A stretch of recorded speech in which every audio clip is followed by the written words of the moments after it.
नमस्कार, आप देख रहे हैं आज की बहस। आपके साथ मैं हूं जीनत सिद्दीकी। दिल्ली में जल्द ही प्रीमियम बसों को चलाए जाने की योजना बनाई जा रही है। दिल्ली के अरविंद केजरीवाल की सरकार ने प्रीमियम बस सेवा योजना को मंजूरी दे दी। दिल्ली के मुख्यमंत्री अरविंद केजरीवाल ने आज खुद प्रेस कॉन्फ्रेंस की और कहा है कि दिल्ली में बसों की संख्या काफी ज्यादा बढ़ गई है और अब दिल्ली में प्रीमियम बसों को लाया जाएगा। इसके लिए बाकायदा एग्रीगेटर तैयार किए जाएंगे। इसमें डीलक्स बसें भी शामिल होंगी। देश में दिल्ली पहला ऐसा शहर होगा जो प्रीमियम बस एग्रीगेटर योजना शुरू करेगा।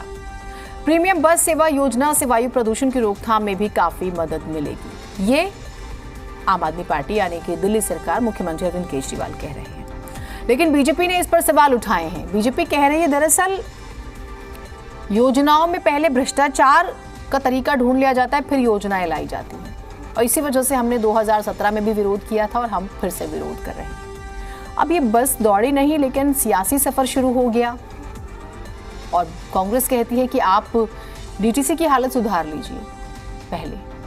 इस पर पॉलिटिक्स की क्या वाकई जरूरत थी? चर्चा इसी पर करेंगे।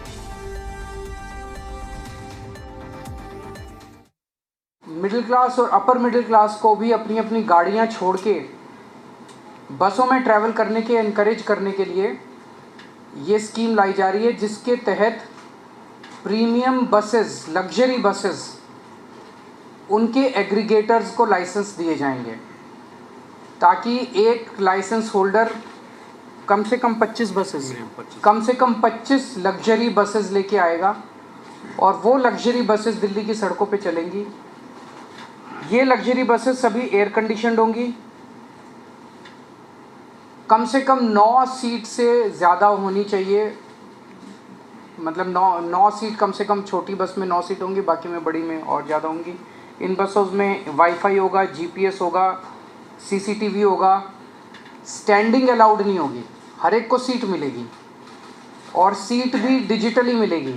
आप अपनी सीट, ऐप होगा हर एक उसका, और आप उनके ऐप पे जाके अपनी सीट बुक कर सकते हैं, जो सीट चाहें। जैसे हम एयरलाइंस में बुकिंग करते हैं वो सीट बुक कर सकते हैं। पेमेंट्स केवल डिजिटल होंगे और वहाँ पे बस के अंदर आपको टिकट नहीं मिल सकती। ऐसा नहीं कि बस रुक के जाएगी, और आपको केवल डिजिटल पेमेंट्स होंगी और जहाँ से आप कहेंगे वहीं से आपको बस पिकअप करेगी। उम्मीद है कि बहुत लोग अपनी गाड़ियाँ छोड़ के इन बसेस में आएंगे और इससे दिल्ली की यातायात व्यवस्था बेहतर होगी, ट्रैफिक कम होगा और पोल्यूशन, एयर पोल्यूशन कम होगा।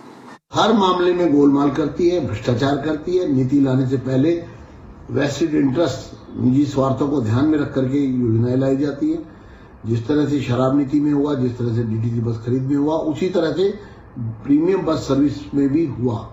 केजरीवाल जी अभी कह रहे थे कि उनकी शिकायत कर दी और उन्होंने योजना वापस ले ली। तो सवाल तो ये कि योजना वापस क्यों ली?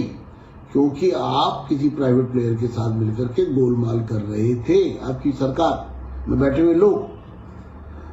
सवाल तो ये है कि डीटीसी की बसें तो मर रही हैं। डीटीसी तो 2500 करोड़ घाटे में चल रही है। डीटीसी की तो सभी बसें 15 साल पुरानी है या फिर क्लस्टर बस सर्विस के द्वारा, क्लस्टर बसेस के द्वारा डीटीसी चलाई जा रही है और अब प्रीमियम बस सर्विस की बात की जा रही है। कुल मिलाकर के केजरीवाल की सरकार भ्रष्टाचार में लिप्त है और हर योजना में भ्रष्टाचार पहले देखा जाता है। इसीलिए प्रीमियम बस सर्विस में भी यही हुआ।